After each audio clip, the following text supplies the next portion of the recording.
Aê, sensacional! Tá começando mais uma edição do nosso Trampos Conectados e hoje nós vamos falar sobre games. Sim, um mercado que no Brasil já ultrapassou 12 bilhões de reais, fazendo do nosso país a liderança na América Latina e a 13ª posição no ranking mundial. Temos profissionais mais do que especiais aqui na casa. Vamos receber com uma salva de palmas Rafaela Piotto, produtora de games. Muito obrigado pela sua presença aqui, Rafaela. Olá, tudo bom? Prazer, Cazé, que bom estar aqui. Que legal! Temos também ele, Marco Magere, programador e sócio da Pulsatrix Studios. E aí, muito obrigado pelo convite. Imagina, querido, temos ela que é a Raquel Mota, desenvolvedora e fundadora da Sudoreal. Obrigado, Raquel. Obrigada pelo convite, gente. Estou muito feliz de estar aqui. Aê, e a gente tem também uma participação especial online, diretamente do mundo digital. Rafael Braga, game designer na Subsolo Games e educador do Núcleo de Tecnologia do Instituto Criar. Tudo bem, Rafael? Tudo bom, Casé? Olá, pessoal. Tudo bom? Muito bom estar aqui com vocês. Muito obrigado pela presença de vocês. O time completo, a gente vai começar então tentando entender o que vocês fazem de verdade. Vocês ficam jogando o tempo inteiro, é isso, vocês ficam só no videogame, só na curtição. Quem é que começa a vamos dizer, desmistificar a função e o trabalho dos games? Poxa. Na verdade, para desmistificar, como eu sou programador, eu fico mais no cálculo, eu fico mais na lógica, então é bem diferente do que vocês imaginam de ficar ali jogando ali, eu sou a parte um pouquinho mais técnica ali da coisa.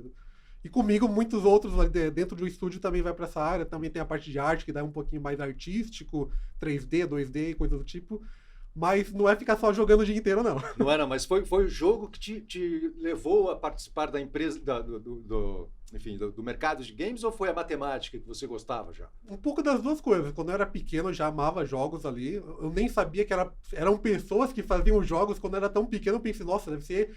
Já vem pronto de algum lugar. Não tinha nem noção.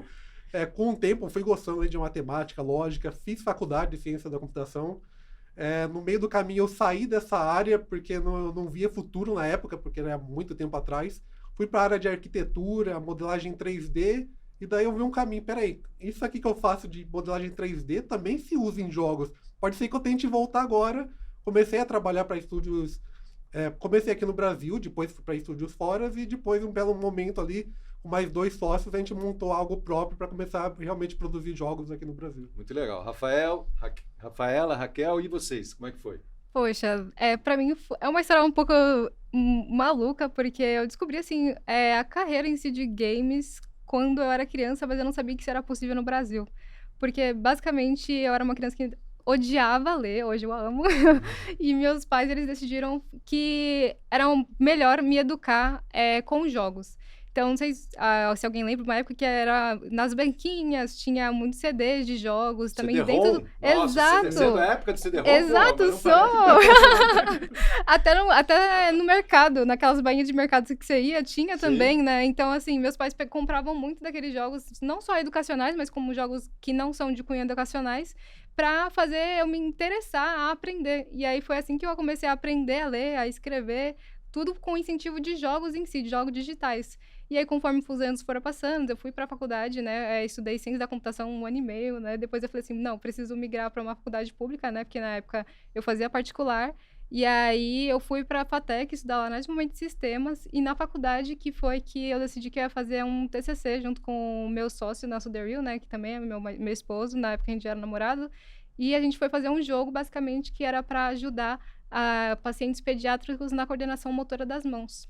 Então foi assim que eu comecei a carreira em si de games, de entender que era possível não só fazer jogos por diversão, mas ajudar pacientes da ala pediátrica a em si avançar nas suas habilidades com o apoio da equipe integral, né, de medicina. Então, tanto fisioterapeutas como terapeutas ocupacionais e toda a equipe que ajudavam pacientes pediátricos nessa evolução.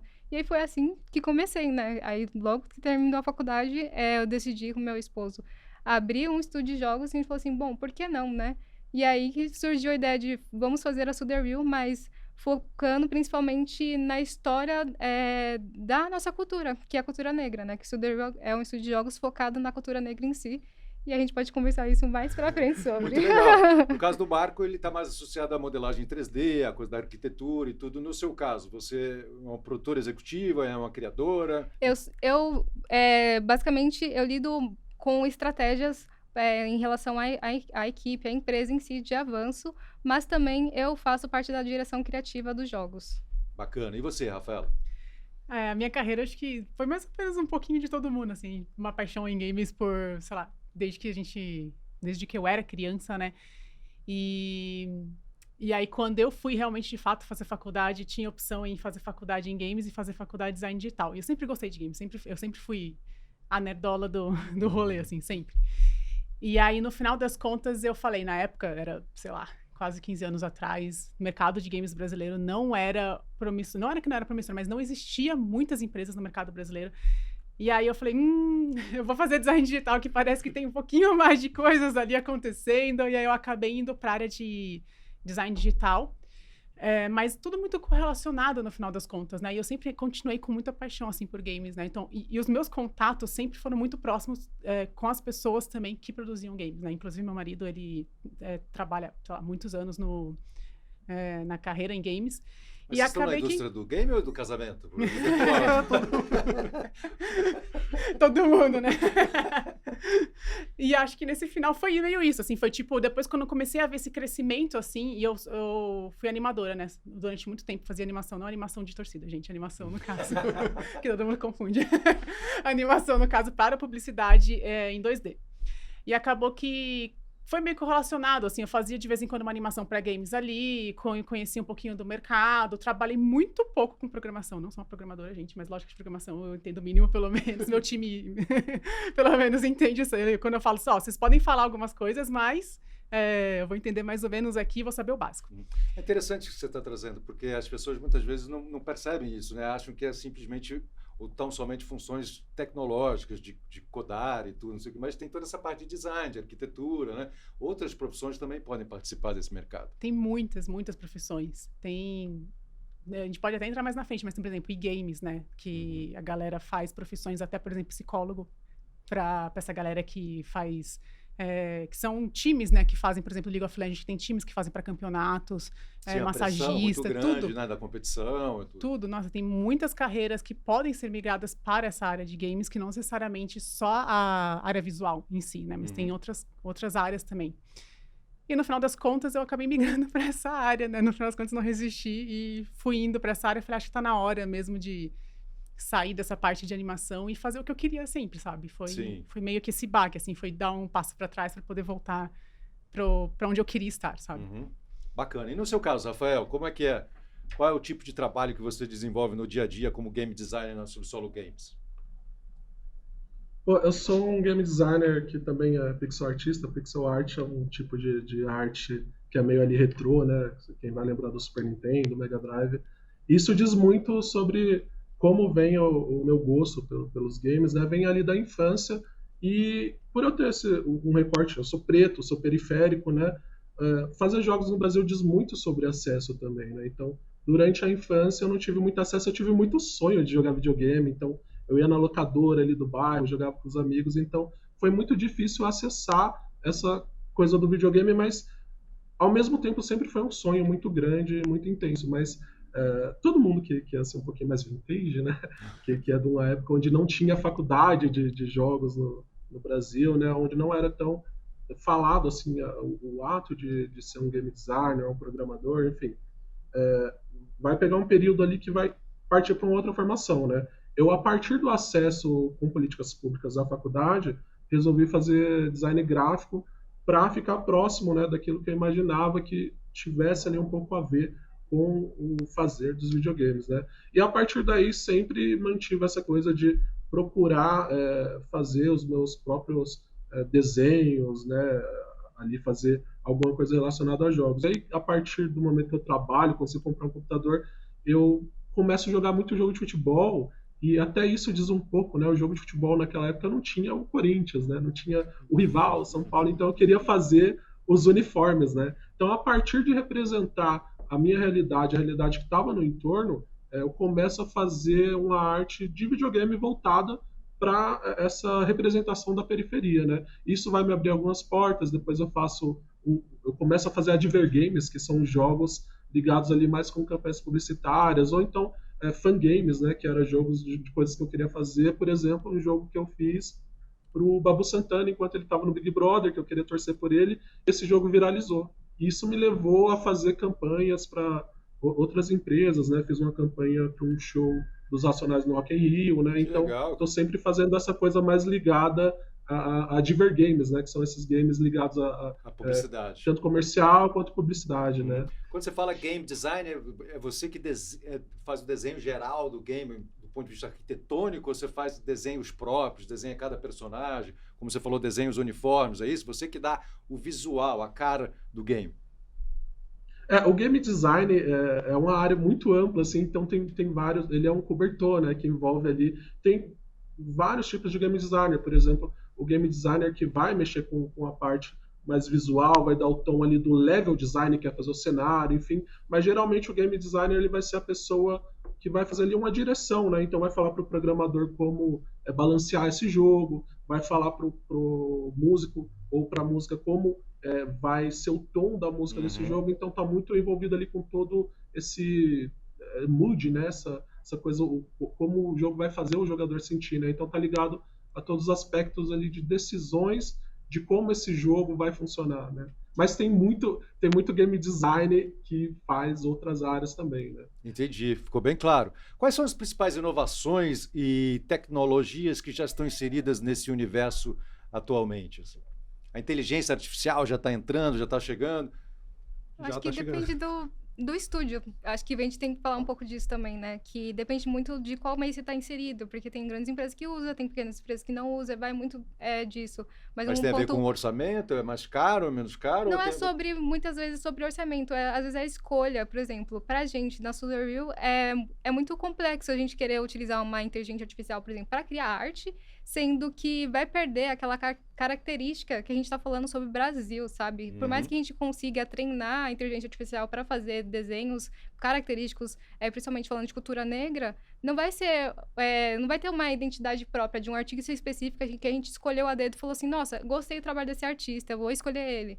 Então, eu acho que questão de inteligência artificial ainda é algo que vai avançar cada vez mais, isso é muito interessante e bom para a indústria, mas ao mesmo tempo, eu não acho assim que seja sempre a primeira escolha que a gente deva se pensar, porque a gente está falando também de carreiras de pessoas que estão sendo, muitas vezes, perdidas nesse processo, porque tem muitos estúdios grandes deixando de contratar profissionais artistas para contratar uma inteligência artificial e ficando aquele tom genérico da coisa, Entendi. sabe? Isso era uma das coisas que eu ia perguntar para vocês também. Se a área de games, que é uma área extremamente tecnológica, sofre também esse tipo de coisa ou pelo contrário, assim, vai absorvendo as tecnologias e cada vez tendo mais posições, mais profissões?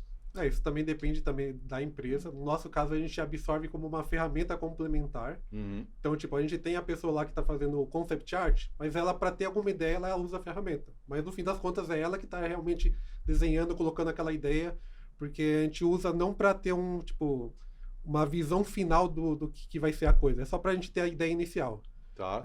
Isso, tipo, hoje em dia existe para muita coisa, não só arte, imagem, tem vozes, música. Então, por exemplo, a gente faz o jogo, a gente não, pelo menos no nosso estúdio, a gente faz a dublagem lá nos passos finais do projeto.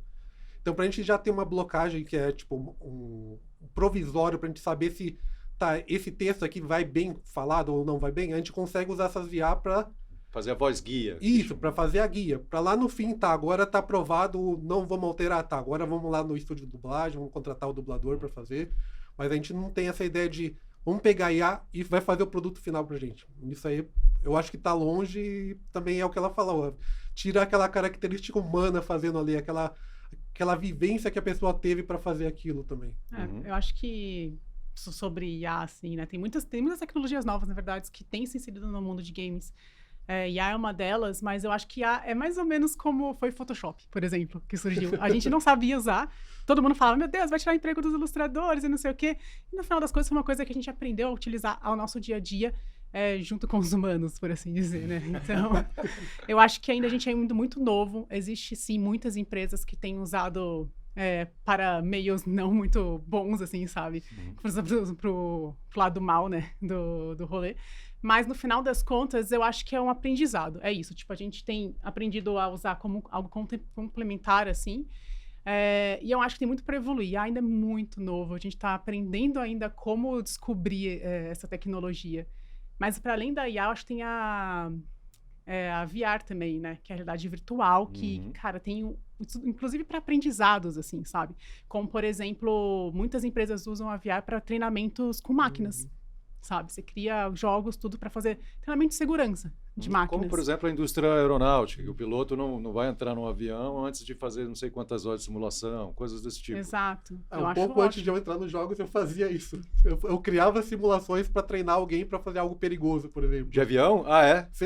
Tipo, não pilotar, mas, tipo, as pessoas que trabalham, o que ela faz com a... Tipo, a pessoa que pega a mala do avião e vai colocar em algum lugar. Isso é perigoso, para as costas, para a coluna.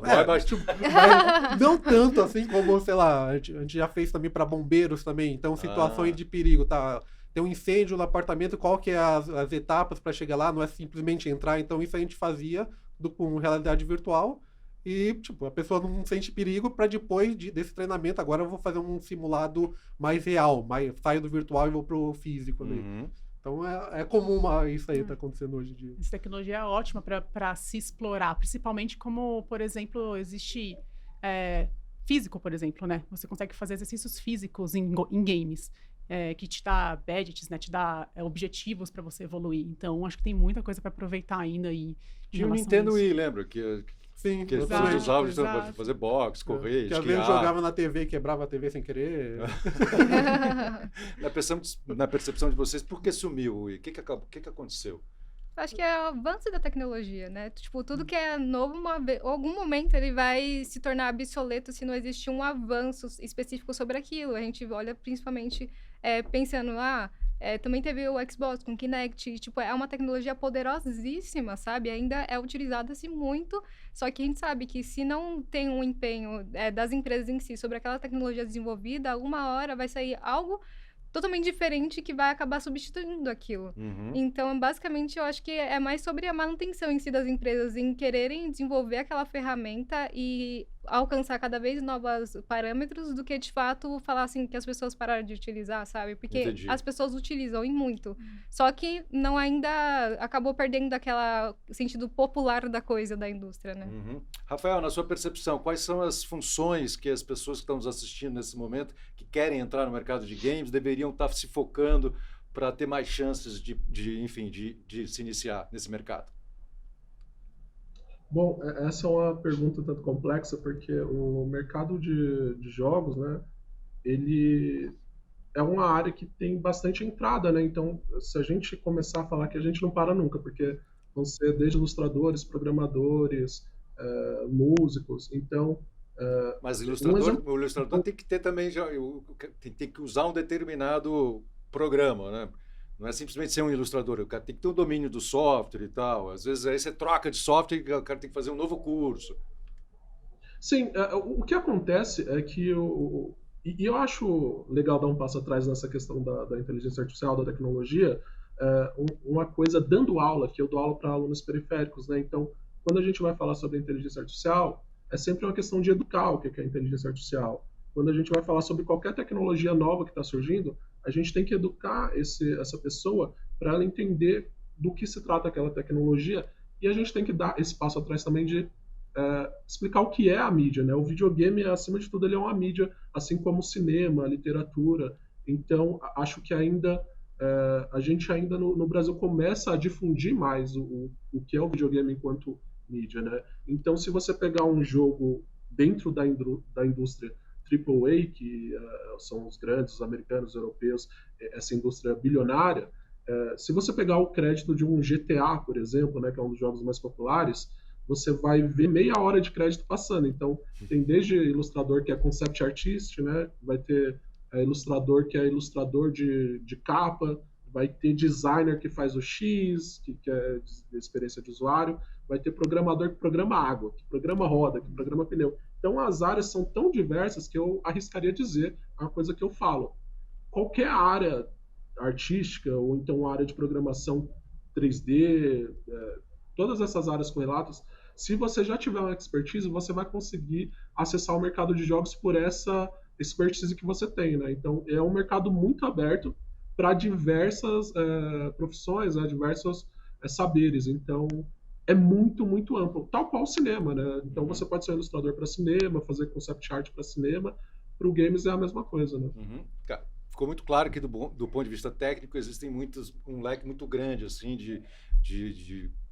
enfim, de profissões que podem se adequar a esse mercado. E do ponto de vista humano, né? Quais são as habilidades que vocês procuram, por exemplo, quando vocês estão contratando para o estúdio de vocês? No nosso caso, trabalho em equipe é importante demais. A gente trabalha 100% no remoto, então tem bastante empresas que assim, a dela também é dessa mesma forma. Então tem que conseguir ter uma comunicação, entender ali, saber interpretar o que o game designer está querendo, que é essa história de o game designer tem a visão geral, ele tem que traduzir isso para alguém. Então o artista tem que conseguir ter esse trabalho em equipe, tem que conseguir ter essa conversação. E quando você fala dessa comunicação, vocês trabalham remotamente. A maior parte dessa comunicação é escrita ou vocês gravam coisas, falam com as pessoas diretamente? No nosso caso, a gente usa o Discord, que no meio Sim. gamer é bem conhecido. Então, nosso escritório é uma salinha do Discord. Tanto que cada salinha tem um departamento de programação, então entra só o programador para conversar ali e tudo mais. Então, a gente consegue ter esse diálogo verbal ali no Discord. Por escrito, você está falando? Não, por voz mesmo. Por voz mesmo, tá. A gente também faz por escrito para a gente ter a ata ali, para ter registrado o que a gente está pensando. Mas é muito mais fácil ali na conversação, porque é mais fácil explicar e tudo mais. É muito mais absorvido pela pessoa que vai fazer aquela, por exemplo, a arte, por exemplo. É muito mais fácil eu explicar dessa forma do que eu só escrever e a pessoa imagina uma coisa completamente diferente. Sim. Então, por isso que tem, como ele falou lá do game designer, por isso que precisa de porque ele que traduz a ideia total do jogo. E daí em cada área eu consigo saber, tá? Então, para eu fazer isso que ele quer aqui, então eu vou mais por essa linha, eu vou mais por esse estilo artístico, esse estilo de arte, ou estilo sonoro. O game designer é tipo o diretor do videoclipe, o diretor do longa, né? Pode-se dizer que é isso. Tem a visão, como é que a gente vai fazer esse roteiro, qual o visual que a gente quer, qual o look and feel. Ele que vai entender tudo do projeto, né? Ele que vai saber um geral dessas coisas. E vai traduzir para as pessoas que vão fazer cada parte. Beleza. Ali. Então, para você é comunicação.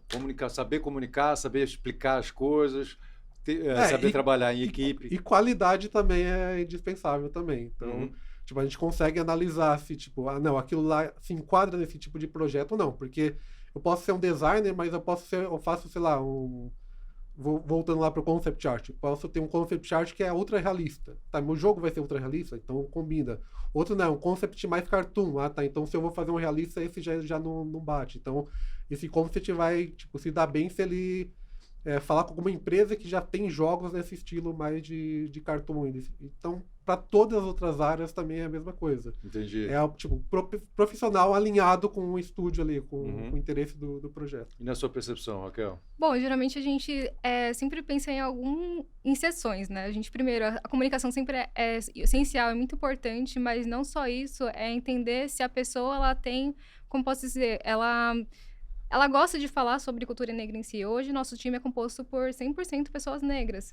Então, quando a gente olha isso, a gente fala assim, ok, esse profissional, ele pode ser o melhor em tudo, mas se ele não tiver, assim, a comunicação, entender sobre aquele recorte da cultura que a gente está falando e conseguir aplicar essas habilidades em si ali, vai ser muito difícil não conseguir integrar ali na equipe, né? Principalmente por conta disso. Além disso, quando a gente está falando sobre habilidades, eu acredito que, além da comunicação, a gente também tem que entender qual a realidade ali do profissional, porque muitas vezes a gente fala assim, nosso estúdio trabalha, sei lá, com um exemplo, com Unity. E aí o programador ali ele não trabalha com Unity, ele trabalha com Unreal.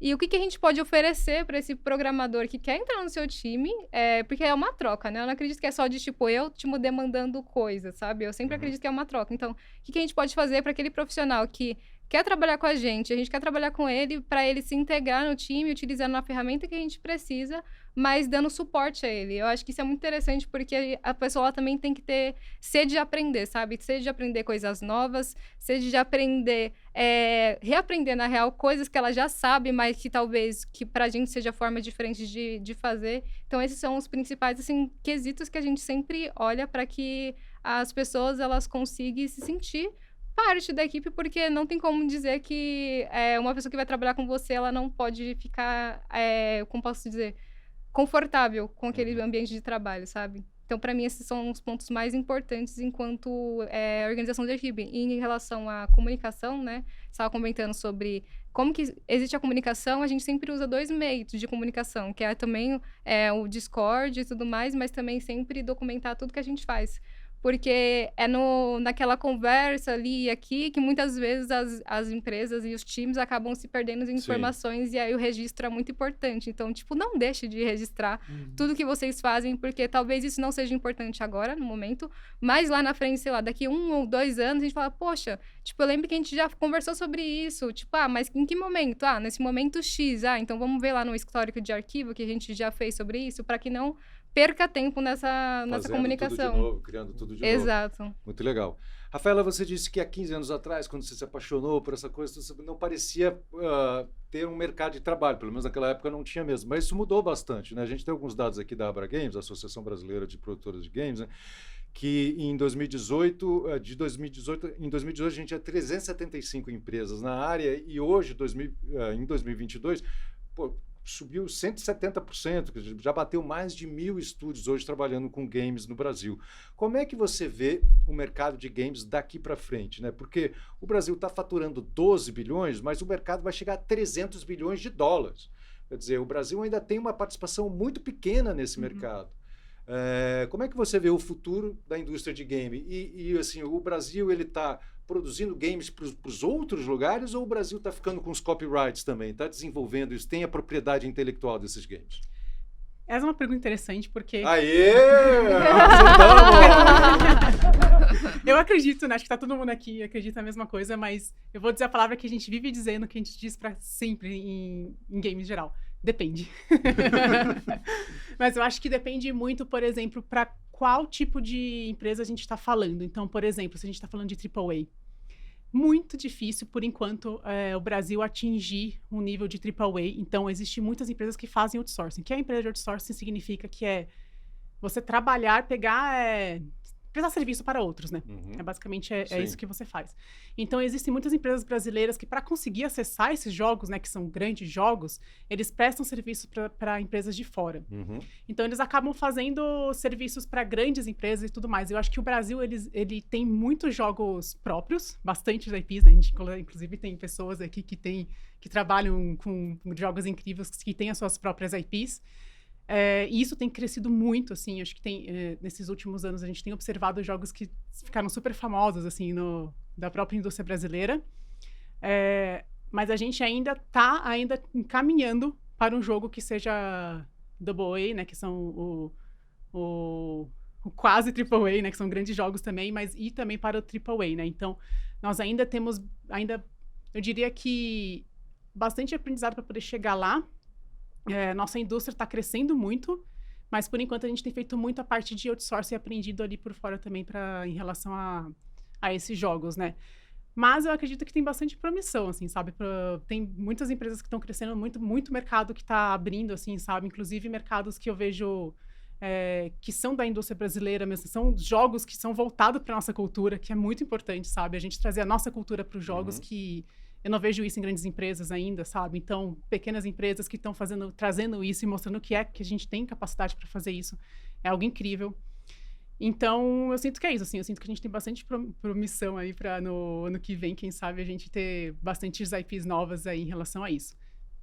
Bacana. Falando de diversidade, né? Como é que é esse mercado? Porque se a gente for tomar como parâmetro o mercado de TI, assim, é um mercado muito pouco diverso, né? Basicamente dominado por homens, brancos e tal. De games, assim, nem se fala. Imagino, né? Um tempo atrás as meninas nem podiam jogar game, né? Era uma coisa pouco comum. Você via, nossa, essa menina gosta de jogar game. Os meninos também não davam muito espaço e tudo. Rafael também falou sobre essa questão da cultura, que você trabalha muito com jovens, periféricos e negros. Vamos falar um pouco sobre a diversidade, quanto a indústria precisa melhorar nesse sentido. Aqui que a gente fala a realidade. Rafael. Ótima pergunta, Casé. Vamos lá. Aê, mais um ponto aqui para nossa produção. Eu acho que nesse sentido, comunica até com o que a gente estava falando antes sobre o tamanho do mercado, qual que é o mercado brasileiro, qual que é o tamanho do mercado internacional. E eu acho que é essencial a gente se entender enquanto aquilo que a gente é. Porque, do ponto de vista tecnológico, muita coisa que a gente faz ainda... A gente é um mercado que ainda é muito atrasado na questão do desenvolvimento de tecnologia, e isso tem todo um fator global. Sim. Fator, e é tudo caro, os softwares são caros, hardware são caros, é tudo pago em dólar, né? É uma loucura. Exato. E se no setor de tecnologia existe todo essa desigualdade, eu acho que o mercado de games reflete isso. E quando a gente pega para ver a figura no total, eu acho que até muito mais. Assim, falta muita diversidade, vem sendo trabalhado dentro das empresas que estão fazendo isso, mas eu acho que a gente precisa cada vez mais tocar nessa ferida e entender. Por exemplo, eu trabalho com jogos, mas eu não sou um cara que estou tanto dentro da indústria, eu estou sempre fazendo ali os meus projetos, porque eu considero importante educar, né? Educar o que é o videogame, educar que as pessoas da periferia, as pessoas pretas, as meninas, elas podem fazer jogos, elas podem gostar de jogos. Eu acho que essa é a chave para a gente entender que o que a gente quer fazer é um jogo brasileiro, né? Uhum. A gente mira no AAA, a gente mira na indústria de games que é bilionária, mas eu não sei se é tanto só sobre o dinheiro, só sobre estar lá dentro dessa indústria, ou se é sobre fazer um jogo que é realmente brasileiro, que tenha representação. Sobre cultura, fazendo né? uma analogia sobre ocupar um espaço isso, com o que a gente...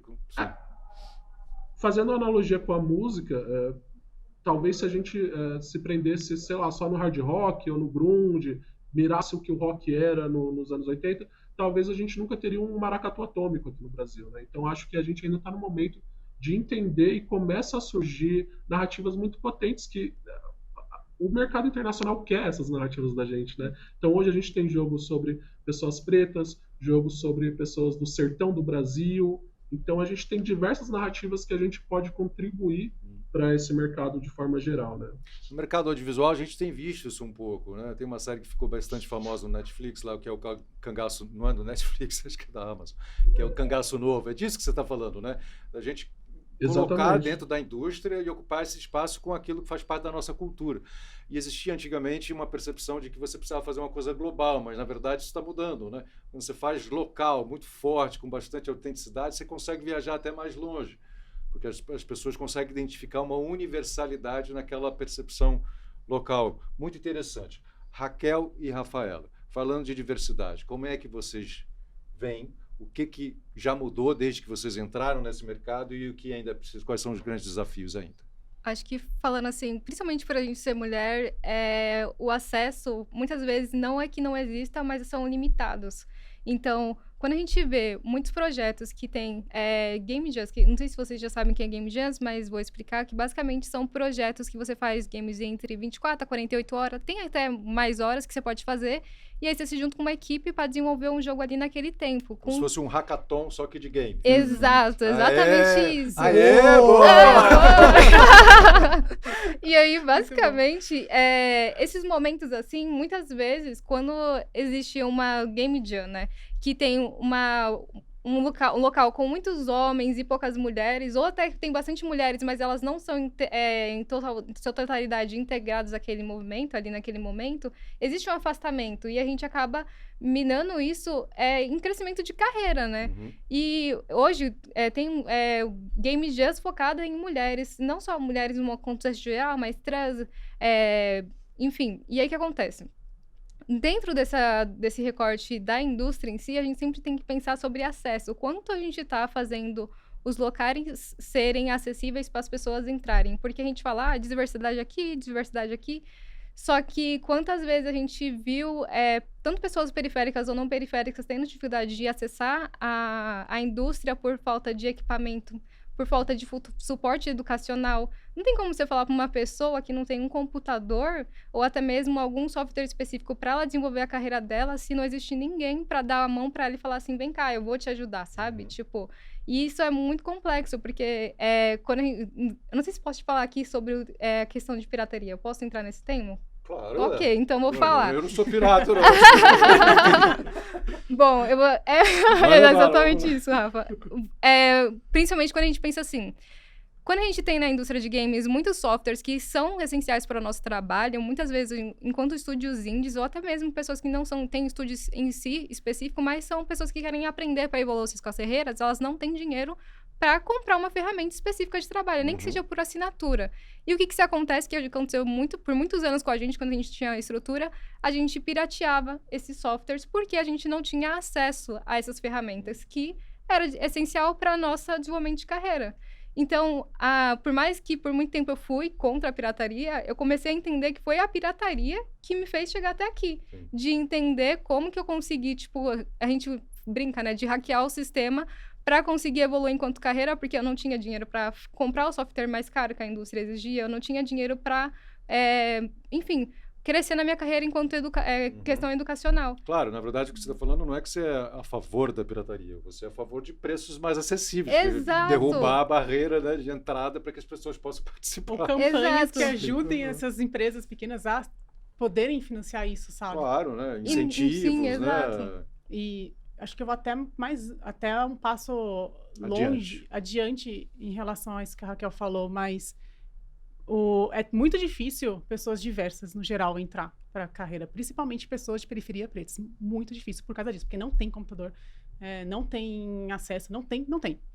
E quando existem poucos programas e pouquíssimas empresas que eu vejo grandes, indústrias que eu estou falando com uma quantidade grande razoável de funcionários, 50, 60. Pouquíssimas empresas que dão esse acesso. E quando dão esse acesso, eles falam, não, a gente leva o computador para você, a gente faz esse programa aí. São pessoas que entram, são júniors, né? Então, são pessoas que entram ali aprendendo, né? Em relação a isso, vão para poder justamente iniciar esse processo de carreira. E um movimento que eu vi muito, já que são tão poucas pessoas que conseguem entrar, e quando entram e acontece demissão em massa, quem são as primeiras pessoas afetadas? São as pessoas que têm conhecimento mais baixo, né? Porque entrou ali sem... Enfim, um conhecimento específico que muitas pessoas estão há anos ali já aprendendo com cursos hiper mega caros, né? Eu vi isso acontecer ano passado, mais de uma vez, quando teve algumas emissões em massa. Essas pessoas, elas foram muito afetadas e a gente entra no loop, né? Então, de novo, muitas pessoas acabam desistindo e aí tem menos pessoas acessíveis e fica nesse loop. Então, o que vocês estão falando basicamente que falta também um projeto de poxa, vamos desenvolver a indústria de games no Brasil, vamos facilitar o acesso aos computadores, às máquinas, aos softwares. Programas, né? E não só isso também, né? Tipo, de pensar muitas vezes assim, se quem criou esse grande problema de diversidade não foram nós, sabe? Tipo, claro. Foram as grandes empresas. Então, não é sobre a gente enquanto aquele que está sendo impactado. Não é um problema de vocês. A gente que está sendo impactado que a gente tem que resolver o problema. São essas pessoas que estão em grandes cargos, em grandes empresas, que giram muito mais dinheiro durante o ano. Então, elas têm que criar esses tipos de políticas. A gente, na Sudario, a gente sempre trabalha com pessoas que, ok, você já desenvolveu alguma questão ali. Por exemplo, vamos dar exemplo de game designer. Você já desenvolveu a sua habilidade ali quanto game designer estudando de forma autônoma. E você quer, tipo, continuar nessa carreira para crescer. E se a gente está precisando daquela pessoa, a gente vai acolher ela dentro do nosso time e vai chegar na mesa e falar assim, ok, o que você precisa? Você está precisando de que curso para conseguir evoluir? E aí a gente conversa e vê, esse curso aqui faz sentido, não faz? Em questão financeira, né, para a empresa. E aí a gente olha e fala assim, faz sentido. Então, tipo, alocar um valor ali para que aquela pessoa consiga estudar naquele tema que ela quer. Exato. E assim, gente, educação a gente sabe que é cara no nosso país, mas existem vários tipos de programas, né, principalmente na internet, que oferecem bolsa de estudos. E se não tem bolsa de estudo específica em si, tem ali algum curso que a pessoa consiga estudar por um curso muito barato, de, sei lá, R$40. Às vezes a gente fica pensando, nossa, um curso de R$40 vai me dar uma formação fantástica? Obviamente que não, mas ela é um início que às vezes a gente subestima essa capacidade de R$40, né? Rafael, você quer complementar alguma coisa? Eu acho perfeita a colocação da Raquel e é isso, né? A gente vem de um contexto onde é muito difícil acessar, e inclusive era difícil para todo mundo no Brasil durante um período, né? A gente passa a fazer jogos e acho que a gente está no passo de ter a diversidade dentro dos jogos, né? Então, por exemplo, essa mesa, a gente ter uma mesa diversa já é um bom caminho para a gente começar a acostumar o ouvido das pessoas, ver pessoas com outro recorte fazendo jogos, né? E é isso que a Raquel falou, né? Tem muitas instituições que estão aí abrindo algum espaço, e eu acho que é a partir da educação. Se a gente quer que daqui a 10, 20 anos o Brasil seja uma potência nos jogos, a gente tem que potencializar quem quer fazer jogos desde a infância, né? Então, não tem segredo, em todo país acontece isso. Se a gente quer um país forte no esporte, a gente tem que ter esporte na escola. Se a gente quer um país que esteja ali fazendo coisas na mídia videogame, a gente tem que tratar essa mídia como uma profissão possível para as nossas crianças, para os nossos jovens, né? Sim, com certeza. Rafael, Rafaela, Marco, Raquel, vocês são uma inspiração para as pessoas que estão nos assistindo agora que querem entrar nesse mercado de games. Muito obrigado por terem participado aqui do nosso programa e compartilhado essa experiência fantástica. Vocês já estão realizando um sonho de muitas pessoas que ainda estão sonhando. Então, compartilhar esse conhecimento, essa sabedoria, tanto a parte boa quanto os desafios também, que é importante para ninguém chegar achando que é um paraíso e tudo, mas com certeza é um mercado que está crescendo muito, vai crescer ainda bastante, tem muito chão pela frente e deu para ver que profissionais de diversas áreas podem participar desse mercado também. Muito obrigado, boa sorte para vocês e muito obrigado pela audiência. Até a próxima edição, então, do nosso Trampos Conectados. Valeu!